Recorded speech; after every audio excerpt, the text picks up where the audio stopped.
My name is Vanessa Hughes. I'm 41 years old, a recently retired lieutenant in the United States Army, 17 years in uniform, 4 combat tours. I learned how to sleep through gunfire, how to measure time by sandstorms and radio silence. I missed birthdays, holidays, whole chapters of family life. I thought I was hardened to loss. I was wrong. Nothing prepared me for stepping back onto the cracked pavement of my hometown after 5 years away, returning not as a hero, not as a daughter coming home, but as a granddaughter summoned by death.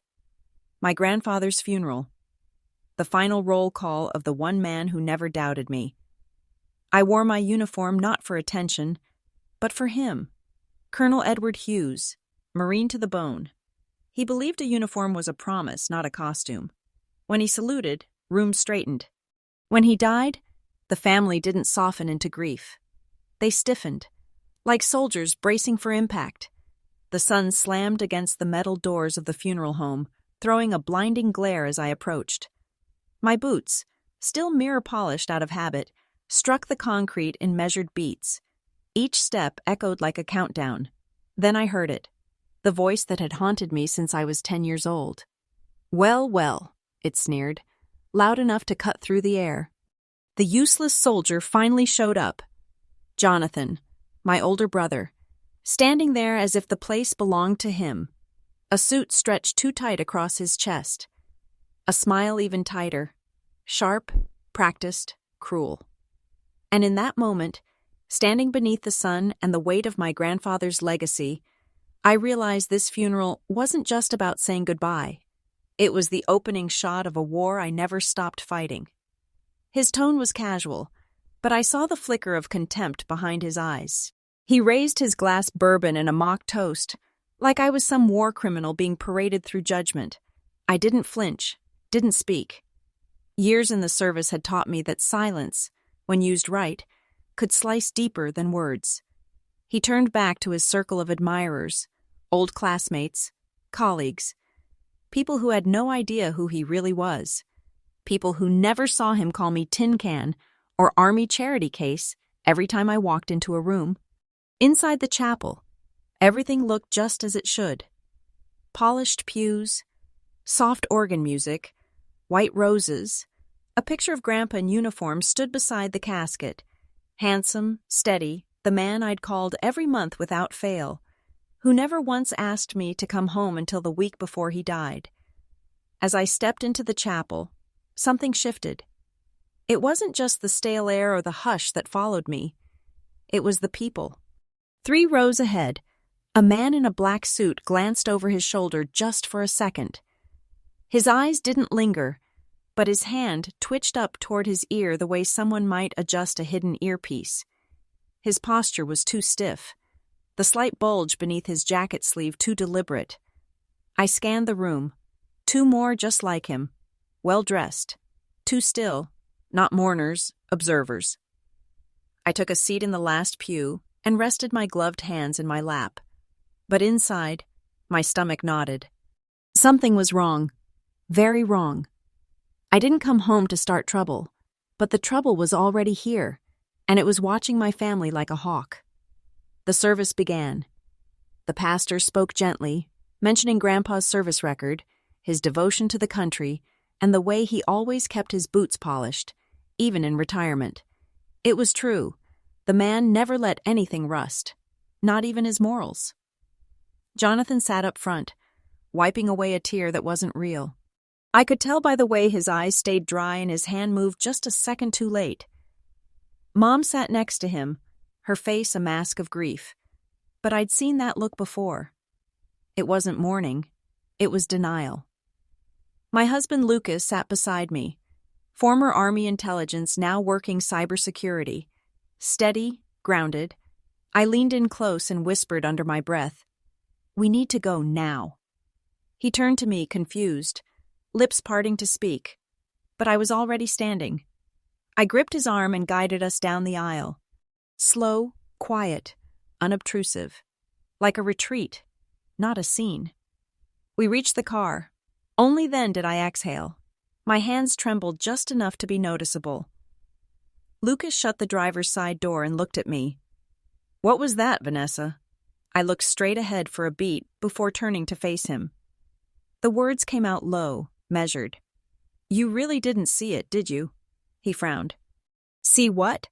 I reached into my coat pocket, pulled out my old secure device, still active, though barely legal to use in civilian life.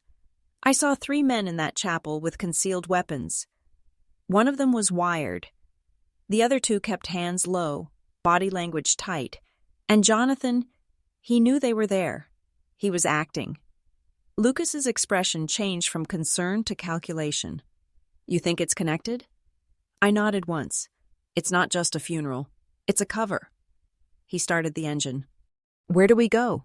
I gave him the answer I'd rehearsed since the moment I saw that first movement in the crowd. "Somewhere safe. Then I make the call." 10 minutes later, I was on the phone. It took less than 30 seconds. No names, just the code. "This is Lieutenant Vanessa Hughes, 17 Delta, Elm Street Funeral Home. Suspected reactivation of Operation Paragon.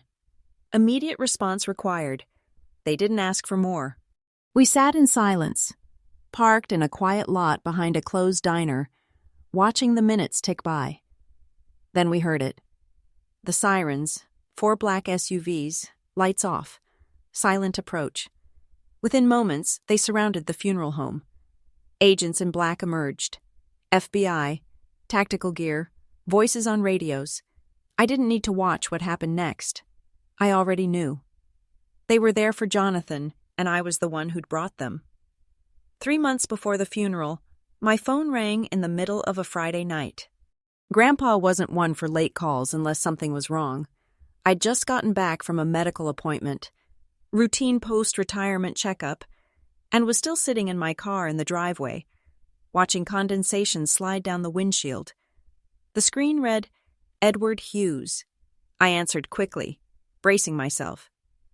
"Grandpa." There was a pause, like he was checking to make sure the line was secure, or maybe that he was really ready to speak. Then his voice came through, not panicked, but cautious. "Listen, Vanessa, there's something you need to know. It's Jonathan." My heart clenched. "What about him?" "He's not who you think he is," I sighed, resting my head against the steering wheel. This wasn't the first time Grandpa had raised concerns about Jonathan. He and my brother had been at odds for years, mostly about money, sometimes about politics, but often about values.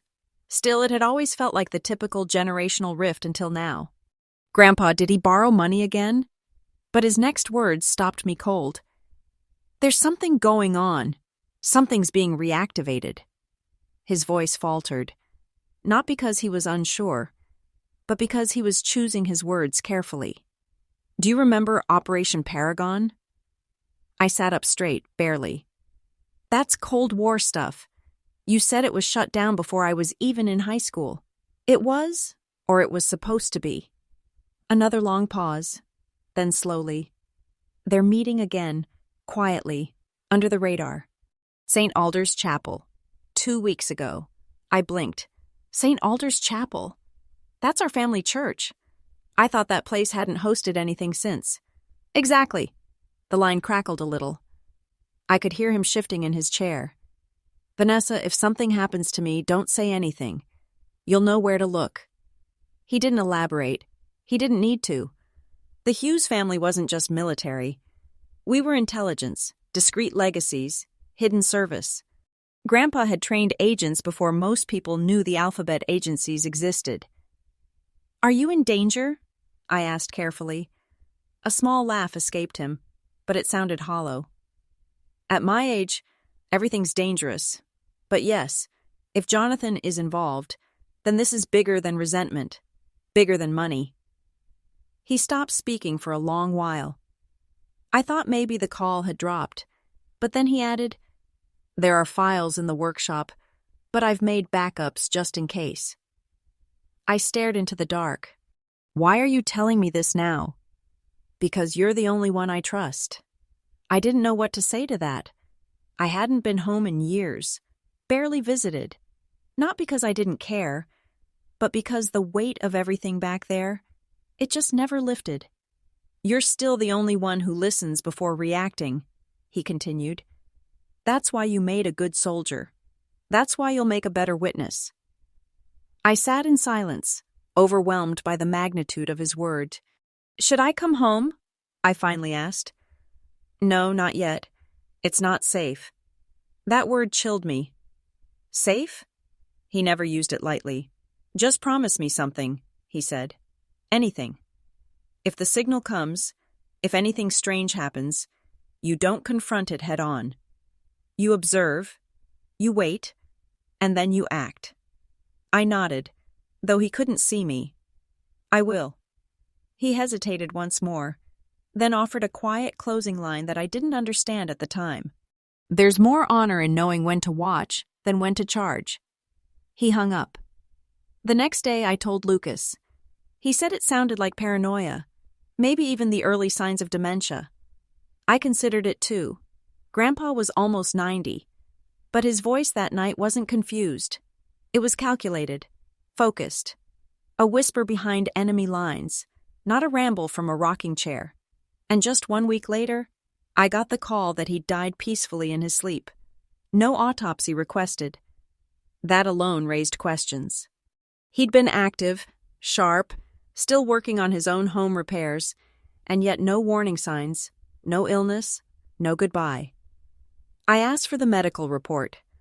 There was nothing suspicious on paper, just natural causes, heart failure, but he had always passed his physicals, never smoked, drank only black coffee and oat milk, and in our last call, he was planning to replace the roof.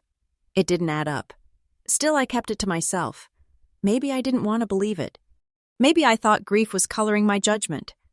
So, I buried the memory of that call, shoved it down deep until the day of the funeral when I walked into that chapel and saw 3 men who didn't belong. And then I remembered every word he'd said. "If something happens to me, you'll know where to look." 3 days before the funeral, I landed in Virginia. The air was humid, the sky a dull gray, like it was holding its breath. The drive from the airport to my mother's house was short, but the silence in the car with Lucas felt longer than it needed to be. He didn't ask why I was clutching Grandpa's dog tags in my pocket. He didn't need to. We pulled into the driveway just past 2 p.m. The front lawn hadn't been mowed in weeks. Grandpa would have hated that. He used to trim every edge with military precision, even after retirement. Now the place looked like it was waiting to be forgotten. Mom opened the door before we knocked. She didn't hug me. She didn't smile. She just said, "You're staying in your old room. Don't leave dishes in the sink." It was always like that with her. Practical to a fault. Emotion optional. Jonathan wasn't home, or so I was told. "He's been handling the arrangements," Mom said over a cup of instant coffee that tasted like cardboard. "He's busy." I didn't argue, but I knew Jonathan. If he wasn't here to gloat, it was because he didn't want to see me until he had the upper hand. That or he was hiding something. That night, while Lucas helped sort boxes in the living room, I slipped out back. The small garage behind the house had once been Grandpa's sanctuary. He'd worked on everything there. Old radios, army footlockers, maps from 100 places I could barely pronounce. The door was locked, but he'd always kept the spare key behind a false brick near the window. Still there. Inside it, everything smelled the same. Old paper, engine oil, dust, and cedar. But something was off. A stack of drawers near the wall had been left half open, like someone was in a hurry. The pegboard where Grandpa used to hang his tools had missing outlines. 3 sockets gone. A wire cutter, too. In the corner sat a tall gun safe disguised like a tool chest. I'd seen him use it once when I was 17. He made me turn around when he typed in the passcode. But what he didn't realize then was that I'd memorized the sound pattern of the keypad. 4 tones twice, then silence. I tapped in the code. The safe clicked open. But it wasn't what I expected, not even close. Inside were no weapons, just folders, dozens of them, old military records, copies of declassified missions, some in better shape than others. I pulled one labeled Malta Ops, 1979, yellowed paper, ink slightly faded. I reached for another, but then I saw it. A manila folder with the corner torn, stuffed in backward, like someone had jammed it in at the last minute. On the front, scrolled in blue ink, were the words, Operation Paragon, 1987. My blood ran cold. That name again. The same name Grandpa had whispered to me on the phone. The same operation he said was being reactivated. I opened the folder carefully, expecting to find classified diagrams, maps, maybe encrypted notes.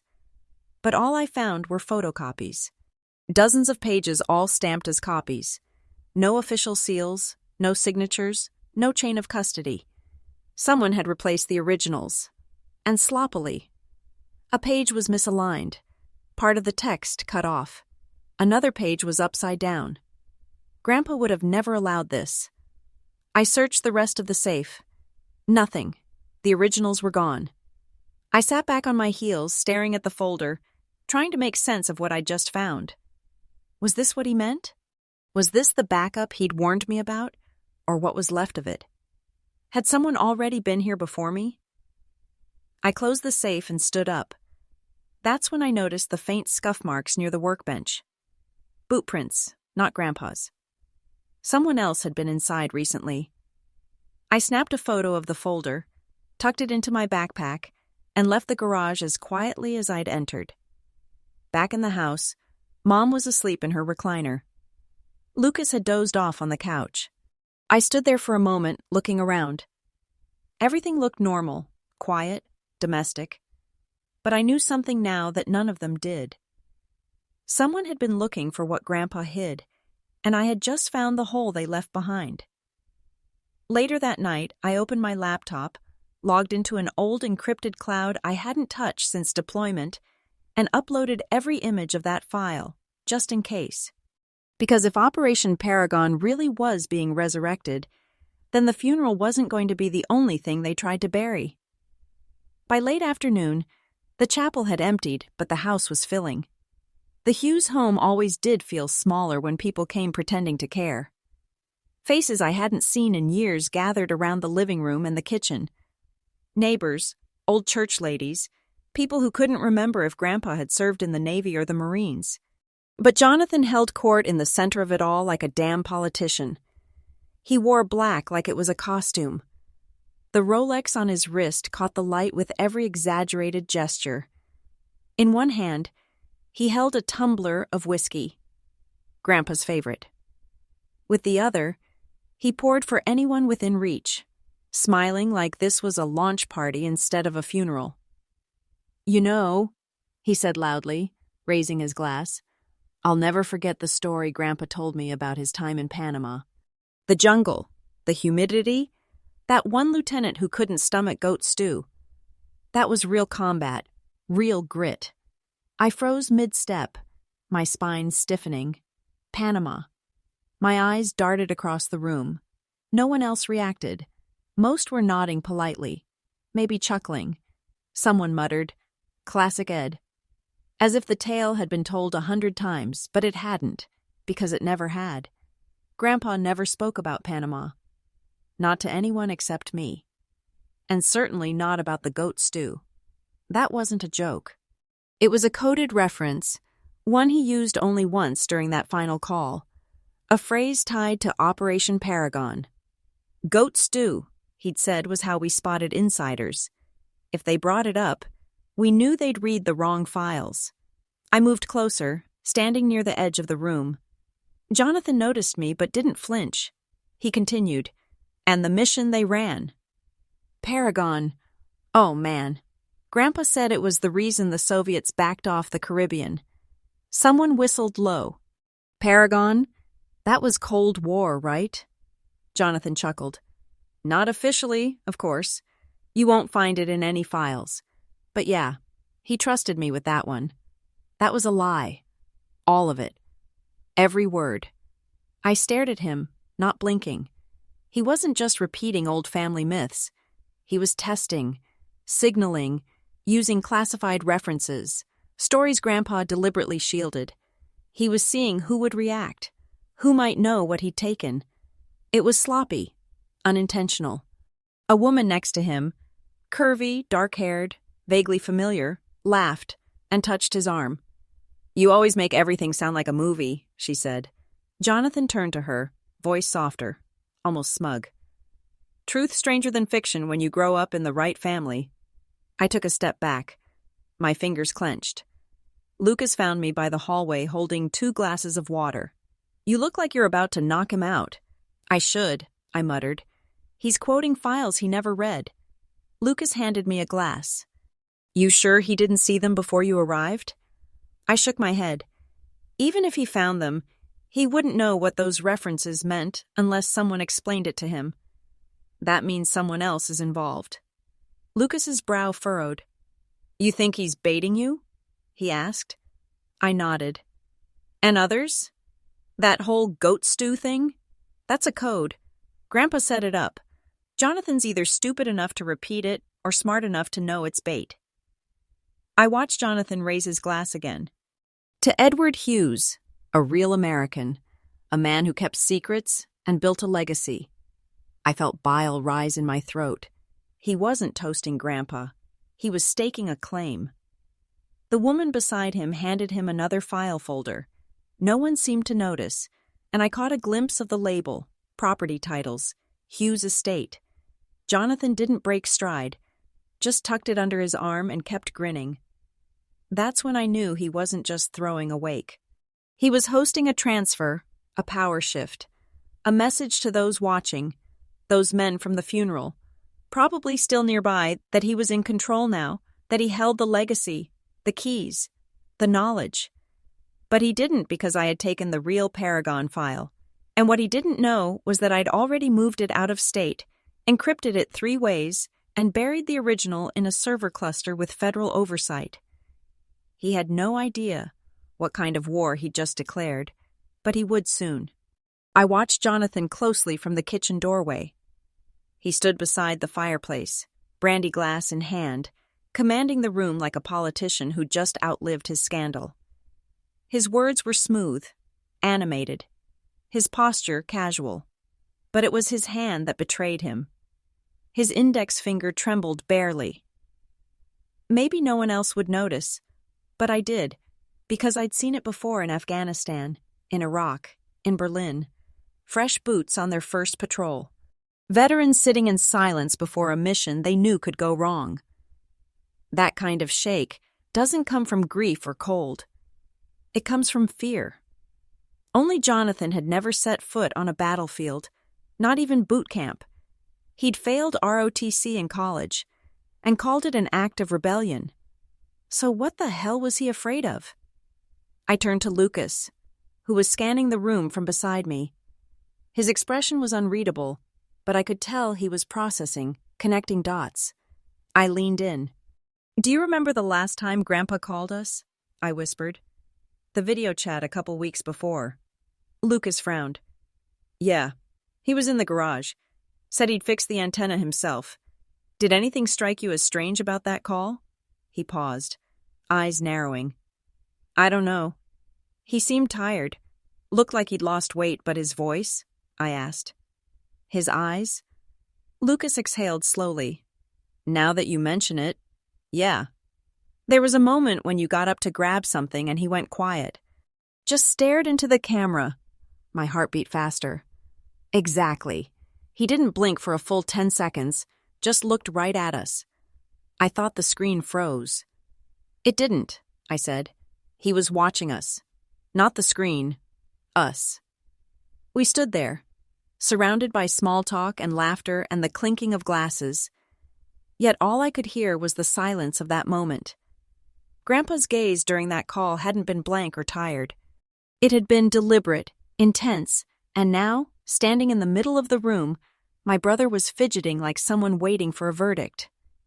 Jonathan took another sip, hand shaking slightly, and set the glass down too fast. The rim clinked against the table. The woman next to him, same one from earlier, smiled and placed her hand on his forearm to steady it. Lucas followed my eyes. You think he's scared of being exposed? I nodded. He's not in control. Not entirely. He's trying to act like he is. But that tremor, that's instinct. That's someone who knows eyes are on him. Lucas's brow furrowed. The FBI, maybe, I whispered. Or someone else. If Grandpa was right about Operation Paragon, Jonathan might be dealing with people far beyond our usual agencies. A memory tugged at me. Something Grandpa once said during a training debrief years ago. There are some doors, Vanessa. You don't knock on unless you're ready to be dragged in. That look on his face during the video call, it wasn't resignation. It was warning. He knew. He knew someone had found something, and if Jonathan had touched those files, if he had reached out to the wrong people thinking he could sell, trade, or leverage. I stared at my brother as he raised his glass again. This time to a story about how Grandpa once escaped a Havana checkpoint using only a smile and a cigar. Another fabrication, but his voice cracked slightly at the end of the sentence, barely noticeable.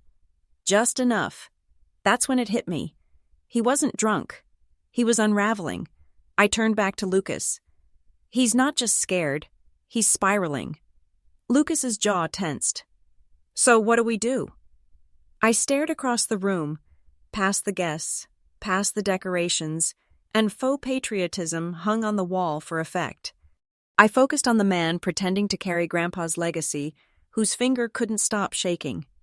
We wait, I said, and we watch. Lucas nodded once.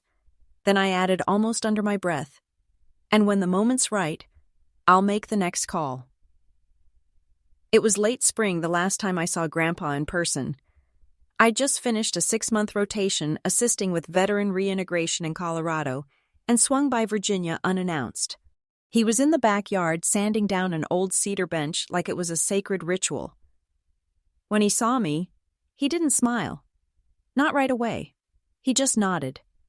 Still know how to show up without calling, he grumbled, though his eyes softened.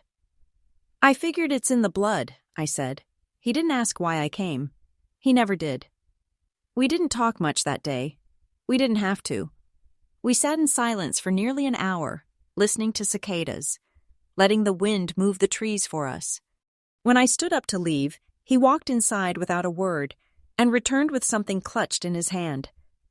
A key ring, 6 keys, all dull brass, each one filed down at different angles, edges worn like they'd been tested repeatedly. He didn't say anything, just pressed them into my palm.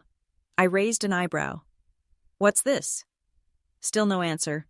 He simply looked at me, then down at my uniform. I slipped the ring into the inside pocket of my service jacket and gave him a crisp, almost joking salute. He didn't return it, but he did smile. A small one. Like he knew that was the last time we'd stand on the same patch of dirt. That was 9 months ago. I hadn't thought about those keys in months. Not until that moment, standing in his bedroom again after the funeral, surrounded by memories packed in cardboard. The uniform jacket was hanging in my closet at Mom's house. I retrieved it, dug into the lining. There it was. Same brass ring, same 6 keys. And now I finally knew what to do with them. His bedroom hadn't changed in decades. The same World War II pilot photo hung above his bed. His father, the bookshelf still held The Art of War with worn margins and annotations in red pen. I pulled the desk drawers one by one, testing each key, listening for clicks. 5 keys didn't fit anything. The 6th fit like it had lived there. The lock was hidden beneath the bottom drawer, buried under a false panel, the kind of detail only someone trained in intelligence would think to check. It took pressure at just the right angle before the mechanism gave way with a soft pop. The hidden compartment wasn't big, just deep enough for a folder, a few envelopes, and an old zip drive. Inside, I found a scanned document, faded, time-stamped from a military base I didn't recognize. Across the top, Operation Paragon. Active contact file. Revised, John, one night. My stomach dropped. Below that was a roster, about 20 names, some with clearance levels, others with mission code names. Most were scratched out in pen. One by one, I read each entry. Some were familiar. Former officers, analysts. A few foreign intelligence assets I remembered from Grandpa's stories, but two names near the bottom were unmarked. One was illegible. The other read Jonathan Hughes, Tier 3 support, unconfirmed. I froze. Tier 3 support role. Or that didn't imply leadership. It implied access, assistance, facilitation.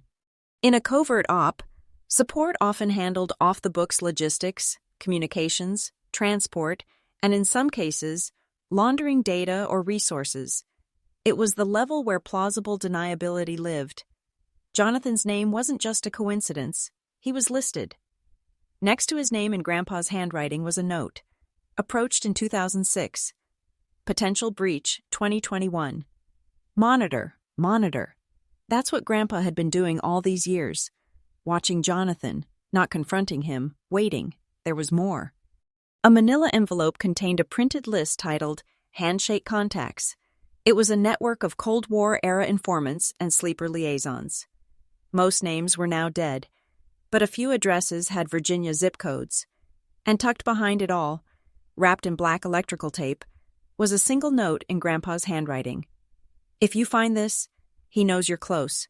Don't stop. Don't trust local law. Use the call sign Black Birch. I stepped back, feeling my lungs tighten. Grandpa didn't trust the system anymore. Not the military, not the VA, not even the FBI directly.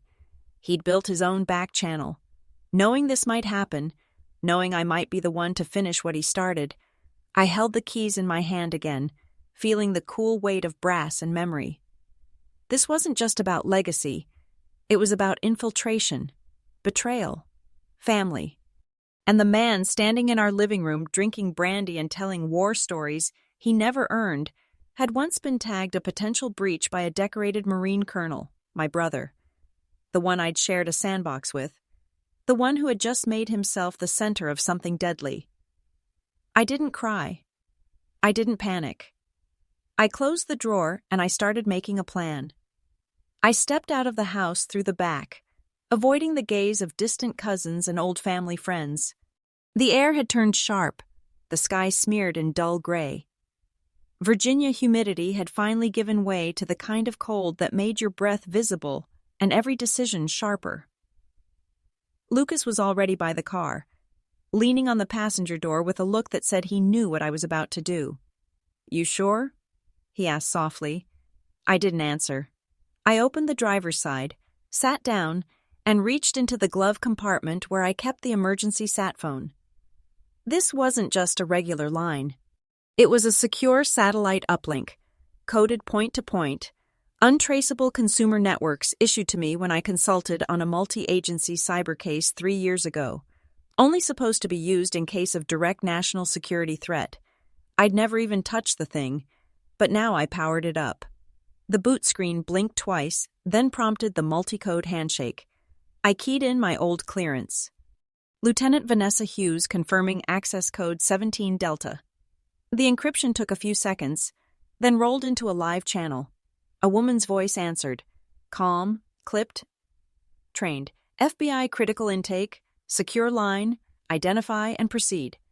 I took a breath, felt my spine straighten like it did in formation.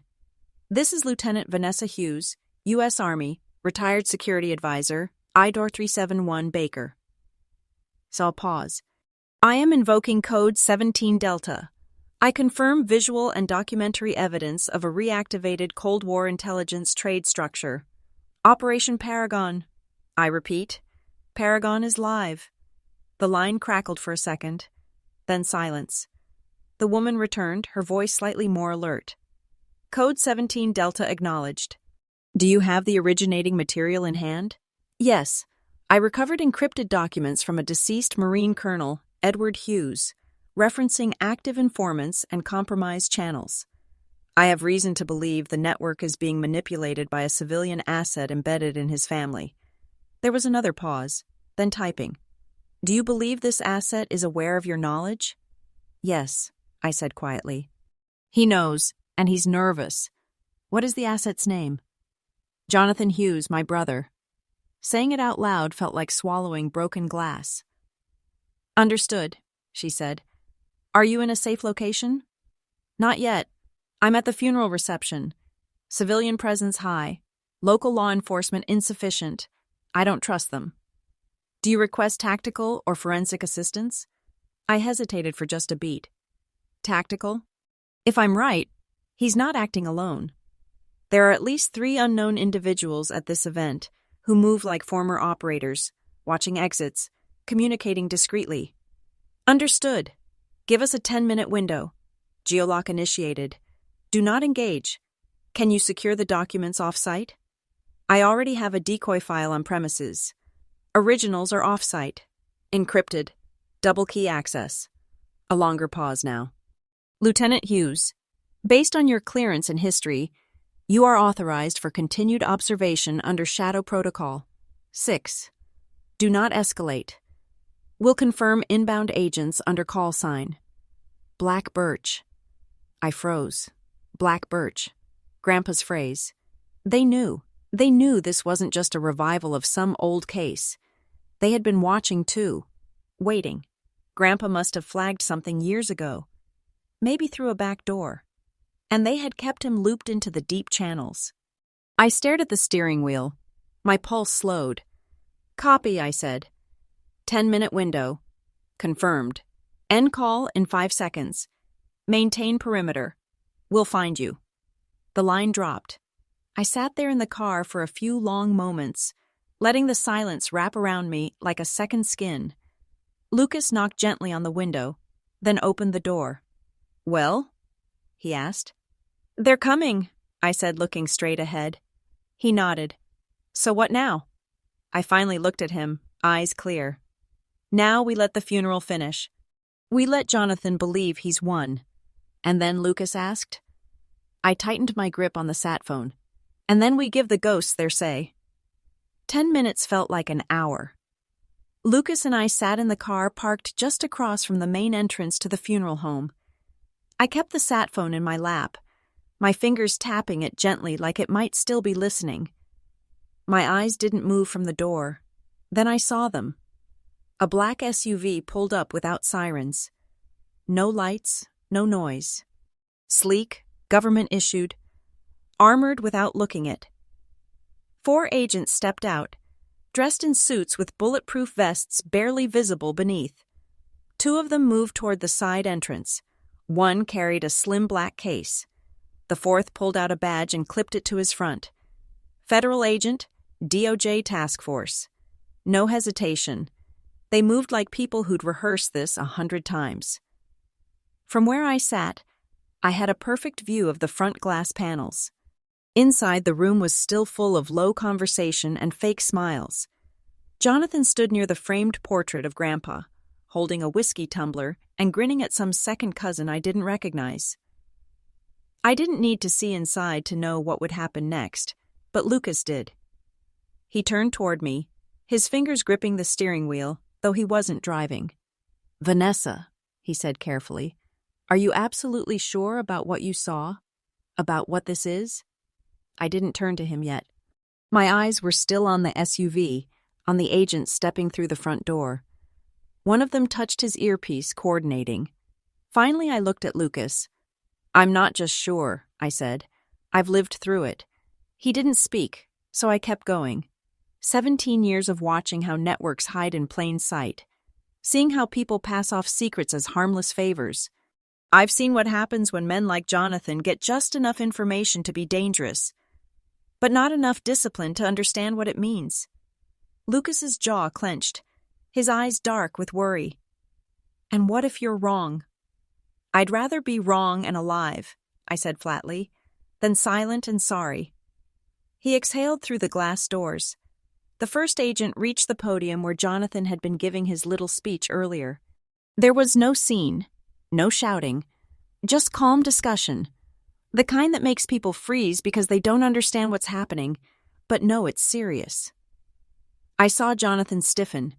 He tried to maintain composure, smiling faintly as he gestured toward the guest book table, but then his hand went to his pocket.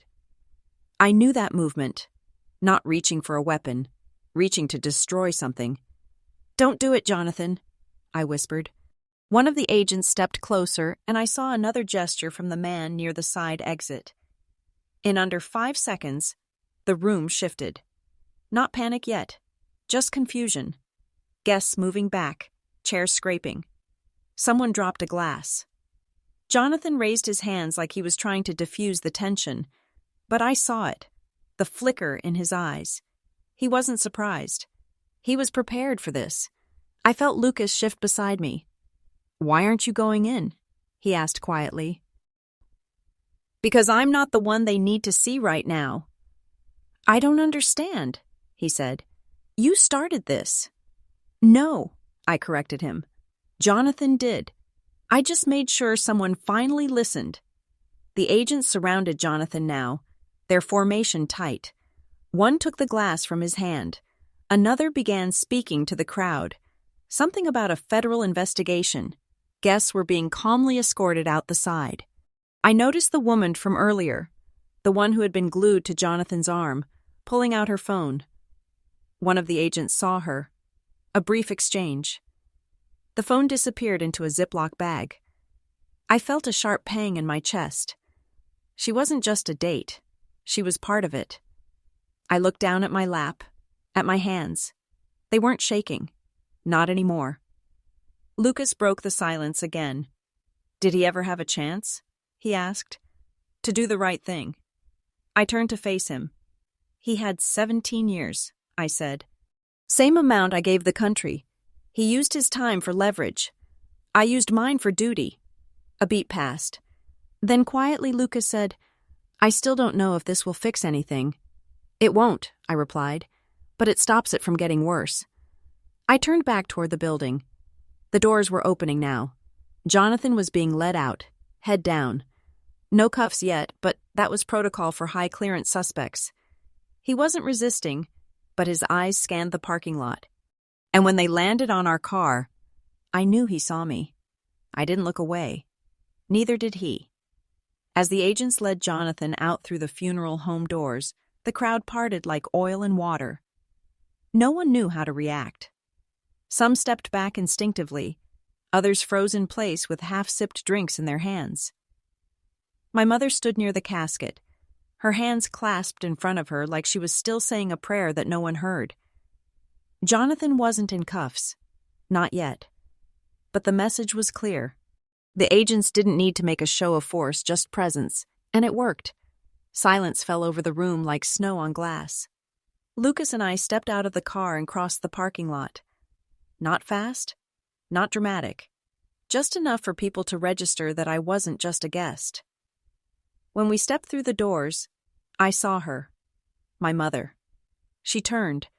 Her eyes widened the moment she saw me. Her lips parted, but she didn't speak. She didn't need to. The room had already done the talking. Her gaze drifted past me to the door where Jonathan had disappeared. Then it came back to me, and that look, that wounded confusion, cut through me sharper than any bullet I'd ever dodged in the field. I walked up to her. She didn't flinch, but she didn't move forward either. Her arms stayed pressed close to her sides like she was holding something inside. Maybe 100 questions. Maybe none. "What did you do?" she asked, her voice trembling. Not with rage, but something more fragile. I stood still, calm. "I didn't turn against this family," I said clearly. "I turned against a traitor."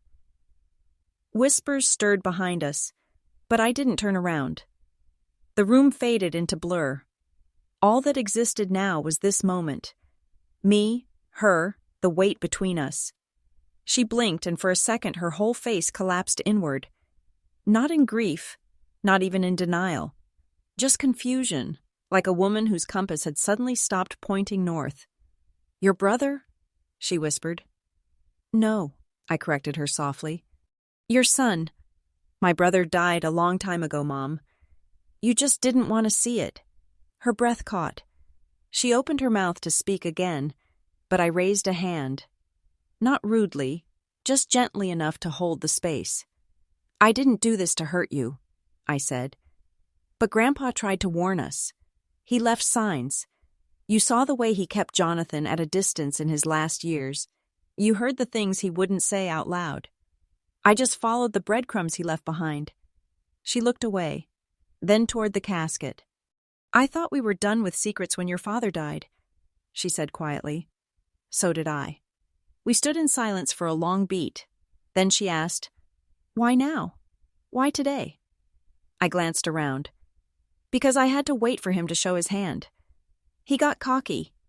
Started referencing things only Grandpa and I knew. Paragon, Panama. Those weren't just war stories. They were red flags. I couldn't ignore them anymore." Her eyes glistened, but no tears fell. She was a soldier's wife, after all. "I raised 2 children," she said, voice soft. "One was a ghost. The other became a stranger." I flinched just a little, then said, "Maybe that's true. But only one of us was willing to be seen for what we really were." I turned then, prepared to leave her in the stillness of her thoughts. But she spoke again just as I reached the foyer. "Did he sell things?" she asked. "Classified?" I paused. "I don't know yet," I said honestly. "But whatever it was enough to make 4 federal agents come to Grandpa's funeral." That silence again. Her shoulders sagged. "You should go," she murmured. I nodded, not out of defiance, just acknowledgement, respect for the wreckage. As Lucas and I exited through the double doors, I felt the hush behind us ripple again, like the echo of something too big to be named. I didn't look back. Outside, the sun had started to break through the clouds. Thin shafts of light reached across the lawn, casting long shadows over the graves. Lucas slipped his hand into mine. Neither of us said anything. Some truths didn't need repeating. That night, the air in the house was heavy with something more than grief. It was judgment, thick, unspoken, and poisonous. Mom called me into the kitchen like she used to when I was 16 and caught breaking curfew. Same voice, same chair, but the stakes were higher now. She sat with a mug of coffee in her hand, though it had long gone cold. She hadn't touched it. Her eyes were fixed on a spot on the wall behind me, like maybe if she looked hard enough, it would all make sense. I stood in the doorway for a moment before walking in. The hardwood floor creaked like it remembered our old fights. I sat down across from her, folding my hands in my lap. She didn't speak for a while, just stared. Then finally, "Why'd you do it, Vanessa?" Not angry, just hollow. I met her eyes. "Because I had to." Her brow furrowed. "You didn't. You could have come to us. To me, we could have figured it out together." I kept my tone calm, measured. "Figured out what? That Jonathan's been lying for years? That he's been feeding things to people we don't even know? That he walked into a funeral with a micro recorder in his shoe and enough false stories to make himself look like a war hero?" She winced. I leaned in. "Grandpa warned me, Mom. In his own way, he left pieces for me to find. I chose to listen." Her voice cracked. "But he was your brother." I didn't flinch. "No, he was your son.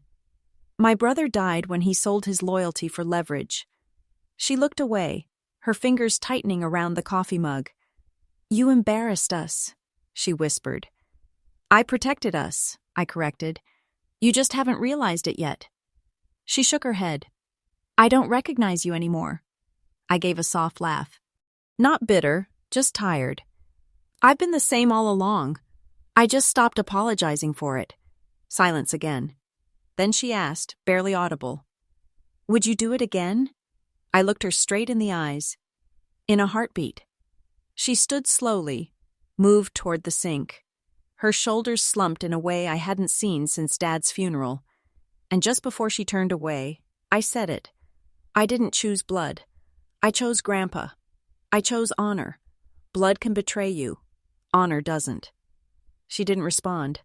Just stood there staring out the window into the dark backyard where the porch light flickered against the night. I rose and walked to the hallway, passing by the family photos on the wall. Jonathan's graduation, my basic training ceremony, our last Thanksgiving together. One frame was missing, the photo of Grandpa in uniform. I paused, then walked on. Behind me, the silence held heavy, like the kind that follows a fire when the structure is still standing, but the heat has hollowed everything out. The next morning, she knocked on my bedroom door like she had something to say. She'd rehearsed all night. Her knock wasn't gentle. It was tight, restrained, like she'd held back a storm and wasn't sure if she still should. I opened the door. She didn't wait to be invited in. She walked past me, arms crossed, the smell of stale perfume trailing her. Same one she wore when Dad was still alive. She stood in the center of the room, avoiding eye contact. "You didn't have to humiliate us," she said. I didn't move. "You didn't have to ruin your brother's life," she added, sharper now. "You could have come to me, talked to me, not the feds." I held her gaze. "And what would you have done, Mom? What would you have said if I told you Jonathan was trading classified military records for cryptocurrency?" She flinched. "That's not, isn't it?" I cut her off. I walked to the nightstand and pulled out my encrypted tablet, tapped it open, found the file. I downloaded it after retrieving it from the drive Jonathan tried to burn. Sloppy. I decrypted it with a key he didn't know Grandpa left behind. Then I hit play.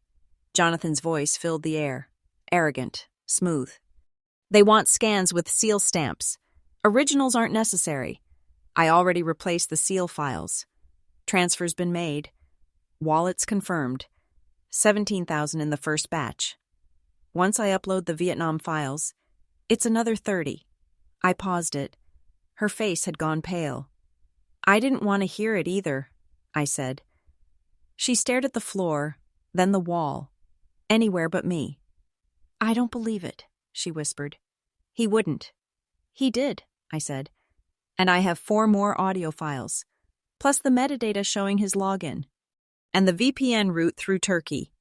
She sat down on the edge of the bed like her knees had given out. For a moment, neither of us spoke. Then quietly, the sound I hadn't heard in years. My mother crying. Not loud, not dramatic, just silent tears sliding down her cheek while she stared at the floor. She raised a trembling hand to her mouth like the truth had finally found a way in and was too sharp to hold.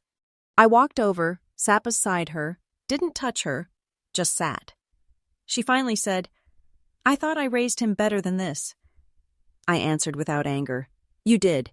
He just made a different choice." She wiped her face with her sleeve, breathing hard. "Will they charge him?" "Yes." "For how long?" "I don't know." She turned to me. Her eyes were bloodshot, but steady now. "Why didn't you tell me sooner?" "Because you weren't ready to hear it." A long pause. Then she whispered, "I'm not sure I'm ready now." I nodded. "Me neither." It was raining when Oliver showed up. I hadn't seen him in almost 12 years. Not since Grandpa's retirement ceremony. He looked older, but not weaker. The kind of man who wore history on his face like medals on a uniform. He waited on the porch, his coat soaked through, holding a folder wrapped in plastic like it was something sacred. When I opened the door, he nodded once. "I figured you'd be the only one left who'd want the truth," he said. I stepped aside. Oliver didn't speak until he sat down at the kitchen table.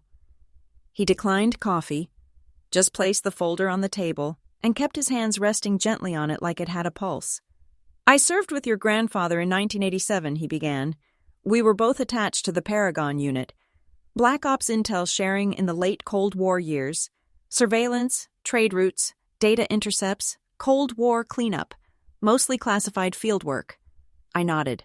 "Correct. I've read the dry version." He gave a thin smile. "Then let me tell you the version they don't print." He opened the folder. Inside were yellowed documents, handwritten maps, even a faded photograph of 6 men in uniform. Grandpa in the center. Oliver tapped the photo. Back then, we were told there was a breach. Someone was leaking internal movements to Warsaw Pact allies through a backdoor network. Stuff that could get people killed. The program shut down overnight, but we never found the mole. He paused. Until now. I leaned forward. Oliver continued, voice softer now. Your grandfather suspected someone inside the unit, but we were never able to trace it. No fingerprints, no direct transmission logs. Whoever it was, they were smart. Covered their tracks, burned the trail. My stomach tightened.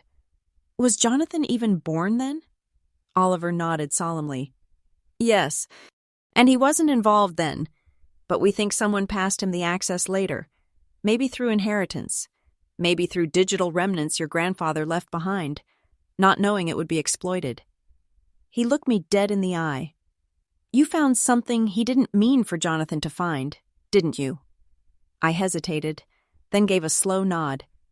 A hidden drive, encrypted archives, keys embedded in personal letters. Oliver exhaled. Then it tracks that breach. It never ended. It just changed hands. Your brother picked up the chain where someone else dropped it. Maybe to make money, maybe for leverage, but he knew exactly what he was handling. I leaned back, my voice a whisper. Why didn't you come forward sooner? He looked away, jaw tight. Because silence was easier until I saw what you did at the funeral. That took guts.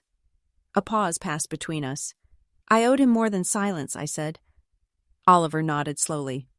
You gave him justice, even if it came late. I reached for the folder, held it like a truth finally unearthed. Outside, the rain had stopped. But inside, the storm was still working its way out. The letter was folded into a book I'd almost left behind. A dog-eared copy of Meditations by Marcus Aurelius, Grandpa's favorite. He used to quote it to me when I was 13 and thought the world owed me understanding. Waste no more time arguing what a good man should be. Be one. He said it like it was gospel. I'd taken the book from his desk out of instinct, not expecting anything inside. But when I sat on the edge of the motel bed that night, something felt off. The spine was too stiff near the back.